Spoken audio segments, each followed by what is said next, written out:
This is me driving the Slingshot, and in the midst of trying to film and share my experience with it, I find myself actually just enjoying the moment. Maybe that's what the Slingshot is all about, just enjoying each moment and the surroundings. Mark Knopfler saying this: before gas and TV, before people had cars, we sit around the fires, pass around our guitars. We go with the flow when the weather was fine. Sometimes we'd go. For no particular rhyme or reason, that resonated with me regarding the Slingshot. Sometimes we just go. Or maybe sometimes we just drive. So, Reggie said I should tell the story about the guy who bought this slingshot, well, his previous slingshot. He took it with him with his wife because Reggie was kind enough to let him use the car. And the guy got lost with his wife. I'm not going to tell his name, but he looked a lot like me.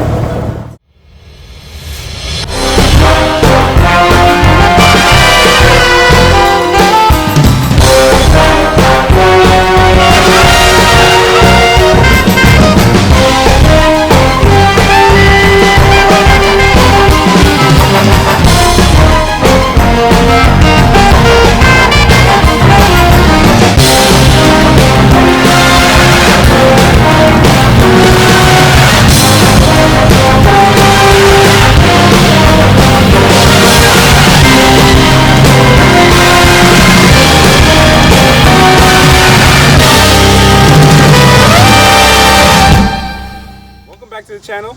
Today we have Reggie with us, and we have his Polaris Slingshot. To begin with, thank you, Reggie, for being here with us today. You're welcome. And maybe you can share briefly about this. It's considered a car, right? Not a motorcycle. No, it's actually considered an autocycle. Autocycle. Okay. So it registers as a motorcycle, Okay. but they can't call it a automobile because it doesn't have airbags or safety. Okay. So that's why it registers as a motorcycle.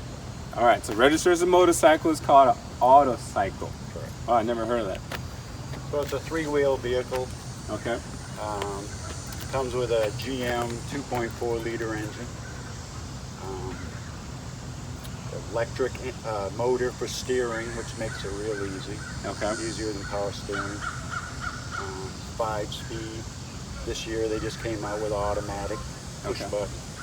With a 2.4 GM engine, a cold air intake, which gives it a couple more horsepower, so it's like 178 horsepower. Okay. And this is stock? This is stock. Okay. This is a 2018. They might have changed 2019 or 20. Rack and pinion steering. It's pretty comfortable, just as long as you don't hit too many potholes. Right here is where the exhaust is, so it gets real warm for the passenger unless you have extra insulation in there. And that's all comes like that with insulation? No, that's my insulation on this side. Oh, wow. So I kind of insulated both sides underneath so that I hold back some of the heat. There is no AC.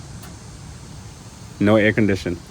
Inside the vehicle is usually 10 degrees hotter than it is outside. If it's 90 outside, it's 100 in the car. Any other cars that use this engine? Not a GM. This is an Ecotech engine, so it's pretty popular. Like I said, it has a 5-speed. The speakers are pretty watertight. Wash it inside and out with a hose. So in the back of the seats, you have storage, which has room for like one backpack each. Okay.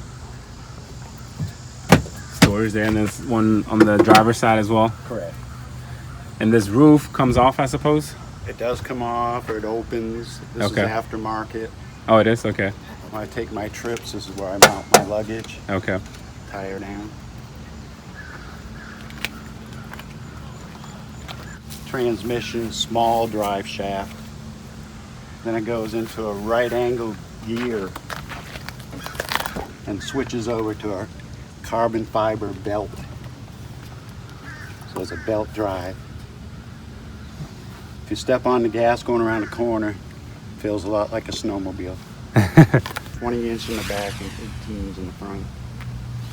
If anybody considered buying a car like this, an autocycle, would any recommendation Anything to keep out for kind of ownership experience that you've had with it?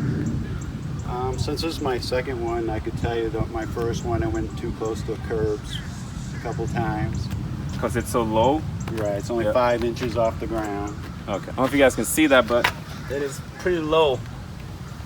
And that's why it gets hot in the vehicle, because you're so close to the asphalt. As far as reliability, have you had any issues with them? Well, I'd like to ask the engineers why they would put an unsealed bearing on the rear. Okay. Because if you drive in dusty areas, it does start making noise. You gotta get it cleaned out. The bearings in the back here. Oh, okay.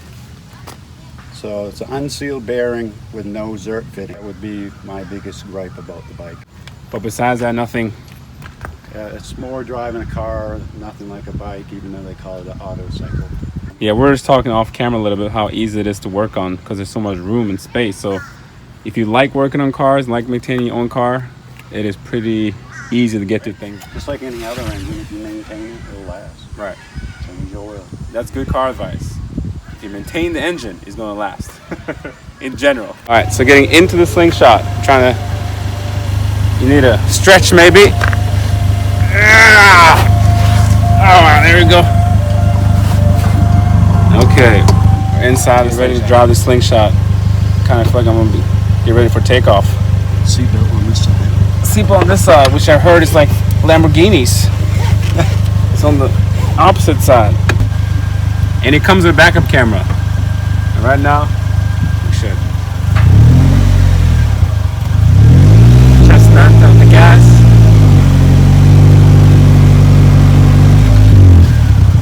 So it's a pretty short clutch. The gear changes are nice feeling. It's pretty heavy steering. Like a good old sports car. You don't have to turn, yeah. What'd you say? Like a go-kart or It's like a go-kart. race car, one or the other. You can definitely hear the engine. It is pretty much just sitting on the engine. This particular model has some wind glass. Yeah, I can try to show it. It helps protect you from wind. And its suspension is somewhat firm, but it's not super firm.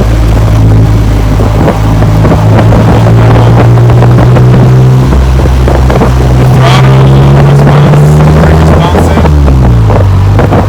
And there's no turbo, so the power is pretty linear.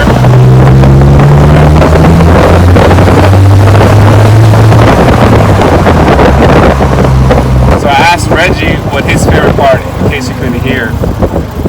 But he said just being out in the open, you're not going to fall asleep at the wheel.